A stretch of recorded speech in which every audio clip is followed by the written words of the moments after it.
So in this video, we're going to explore the semi-trucks and the delivery vans of the fur trade. What I'm talking about are canoes. As you can see behind me here, we have one in our exhibit. Canoes were extremely important to the fur trade.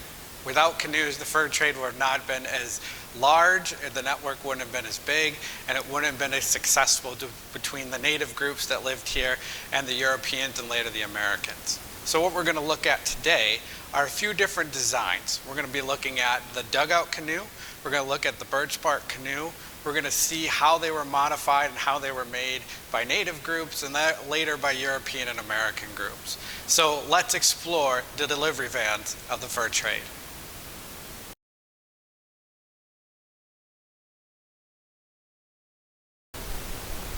One of the earliest versions of transportation used in the Great Lakes was the dugout canoe. These canoes started to be used in the Great Lakes region about 3,500 years ago. Dugout canoes were made from a single tree, so the size of the canoe depended on the tree that was chopped down. The larger the tree you could find, the larger the canoe. After chopping down a tree and cutting off the top, the wood was formed using stone tools. The general design of a dugout canoe had a wide center and thin ends, which made it more stable as it traveled through water. With the wood formed into shape, the next step would be to carve out the inside.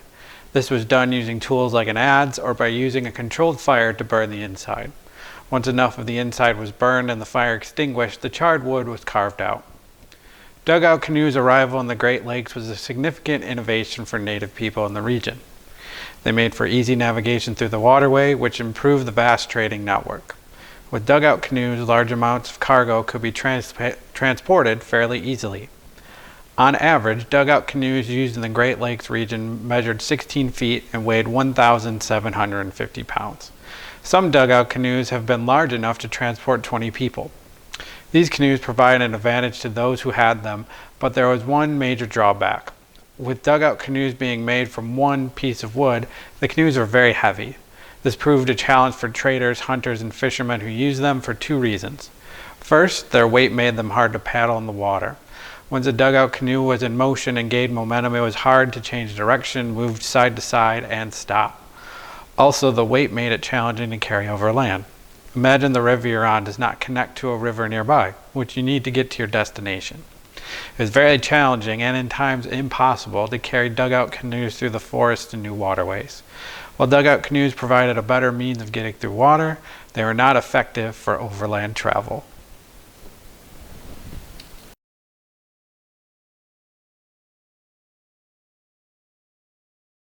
Bark canoes modified the design and building techniques of dugout canoes and created an innovative and improved method of transportation. In North America, this style of canoe is made mostly from birch bark, but in the Great Lakes region is more likely constructed using bark from elm trees. The first step native people would take in building these canoes would be to construct a frame. Next, trees would be stripped of their bark and the bark would be shaved to a proper thickness. Once the right size, pieces of the bark were placed on a frame. To make these canoes stable, sturdy, and waterproof, the pieces of bark would be glued and sealed together using a mixture of tree sap, animal fat, and charcoal. Bark canoes were an improved and preferred style of canoe. As opposed to the dugout canoe, bark canoes were easy to navigate and maneuver in the water, and being much lighter could be carried over land with little effort. As bark canoes became popular across the Great Lakes, they were used for more than traveling and trade. Hunting parties used them to get to areas of large animal populations. They became popular for fishermen, and for groups that lived along the Great Lakes, like the Potawatomi, they used bark canoes to help harvest the rice they grew in water.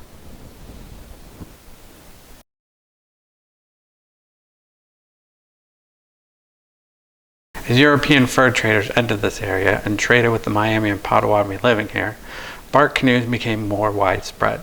Metal tools like saws, axes, and hammers were introduced in the fur trade, and building a bark canoe became faster and more efficient. The designs of the canoes became lighter while the canoes became bigger. Bark canoes at the time measure anywhere from 10 to 60 feet long, depending on who and what they were being used for. Small canoes could be designed for a single person hunting, or they could be made very large for trading parties. Also, while mostly being powered by travelers using paddles, these canoes became so light that there is some evidence that sails were used to travel across the water.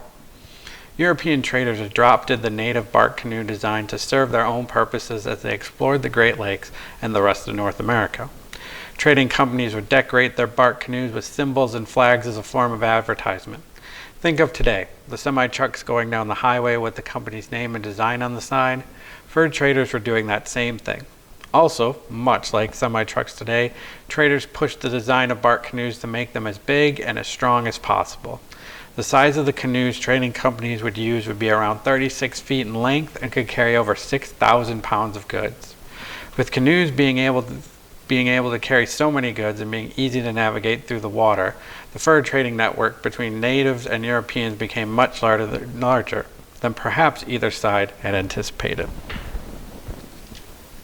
So there you have it. We've learned about dugout canoes, we've learned about bark canoes, we've learned about how native people, both Miami and Potawatomi, and other native cultures as well as European fur traders took these designs, modified them, made them their own, and we've learned how important canoes were to the fur trade. Not just the fur trade, but just general transportation during the 1700s and 1600s and even before that, even to the 1800s.